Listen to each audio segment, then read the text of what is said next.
Once long ago, two armies faced each other. They stood on opposite hills with a wide valley between them. One army was the Philistines. They were strong and feared. They had a secret weapon, a man who seemed more than just a man. He was a giant. His name was Goliath. To the scared soldiers, he was taller than any tree in that valley. His armor shone in the sun, making him look even bigger and more terrifying. Every morning Goliath would walk into the valley. His voice, like thunder, boomed across to the other army, the Israelites. He shouted a challenge, "Send one man to fight me. If he wins, we will be your servants. If I win, you will be ours." It was a bold and frightening challenge. No one from the Israelite army dared to move. They were frozen by his words and his immense size, feeling their hearts pound with dread. The Israelite soldiers were brave men who had fought many battles before, but this was different. Goliath was not just a soldier, he was a monster in their eyes. He was too big, too strong. How could anyone fight him? How could anyone win? Day after day his challenge echoed, and day after day no one answered. Fear spread through their camp like a cold fog, settling in their hearts and making them feel very small before this towering enemy. This fear was a powerful weapon, perhaps more powerful than Goliath's spear or sword. It made strong men weak and brave men hide. The Israelites believed Goliath's size was his unbeatable advantage. They saw his heavy armor, his massive spear, and they despaired. They thought the fight was already lost. They were waiting for a champion, a hero of their own, but they expected that hero to be just as big, just as strong. They were looking for another Goliath.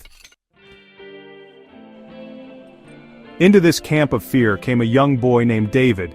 He was not a soldier but a shepherd. He had come to bring food to his older brothers, who were soldiers in the Israelite army. David was small and young, not what anyone would call a warrior. He looked out of place among the tall soldiers and their serious weapons. He heard Goliath's thunderous shouts echoing across the valley and saw the fear in his brother's eyes. But David did not feel the same fear. He felt something else. He felt angry. He felt that Goliath was disrespecting his people and his God. David saw Goliath not as an unbeatable giant but as a loud bully. He had faced dangers before, not on a battlefield but in the quiet fields where he kept his sheep. He had protected his flock from wild animals, fought lions, and fought bears. He did not fight them with size, but with quickness and his sling. David went to King Saul, the leader of the Israelites, and said, "Let me go and fight this Philistine." King Saul looked at David and saw a boy, not a warrior. "You cannot fight him," Saul said. "You are only a boy. He has been a warrior since he was young." But David was sure.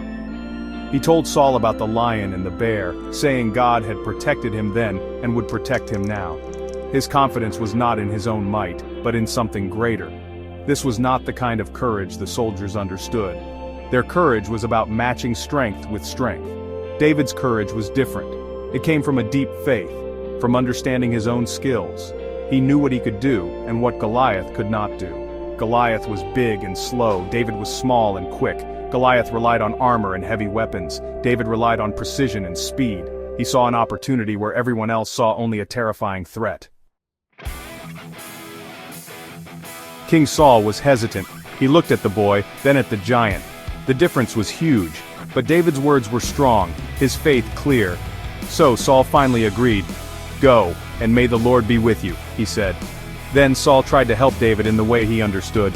He gave David his own armor, heavy bronze armor, and his own big heavy sword. This was the best protection a king could offer, the kind fit for a champion.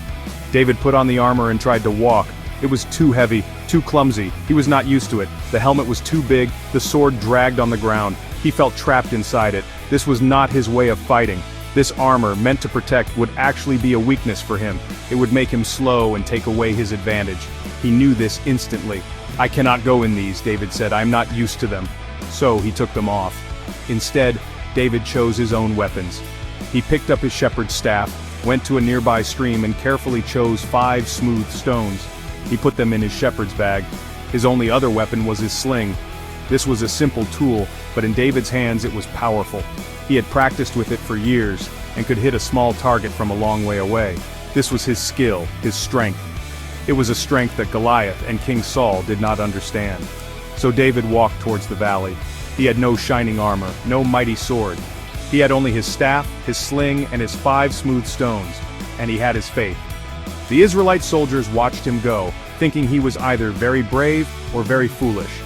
Goliath, Covered in bronze and carrying a spear like a weaver's beam was the picture of traditional power. David, with his simple tools, looked like a boy going to play, not a warrior going to battle. The contrast could not have been more stark. Goliath saw David coming. He looked down at the small boy, unimpressed and insulted. "Am I a dog," Goliath bellowed, "that you come to me with sticks?" He cursed David, promising to feed his body to the birds and the wild animals. Goliath saw David's lack of armor and simple staff as a sign of weakness, an insult to his own warrior status. He expected a real soldier, someone like himself, but clad in the enemy's best gear. He could not see the true threat approaching. David was not afraid of Goliath's words or his size. He called back, "You come to me with a sword and with a spear and with a javelin, but I come to you in the name of the Lord of hosts, the God of the armies of Israel, whom you have defied." David knew that the battle was not just his. He believed a higher power was on his side. His confidence was not in himself alone, but in his cause and his faith, a powerful combination against brute force. Then, David did something surprising. He ran quickly towards Goliath. Goliath was big and heavy, unable to move fast. David reached into his bag, took out a stone and put it in his sling. He began to swing the sling around his head, faster and faster. Then, he let the stone fly. It sped through the air. It was a small stone, but it was aimed perfectly. It hit Goliath right in the middle of his forehead, his only unprotected spot. The giant stumbled. Goliath fell face down on the ground. The giant was defeated. The unbeatable warrior was beaten by a boy with a sling and a stone. The Philistine army, seeing their champion fall, was shocked. Then they were afraid. They turned and ran. The Israelites shouted with joy and chased after their enemies. David had shown them that size and strength are not everything.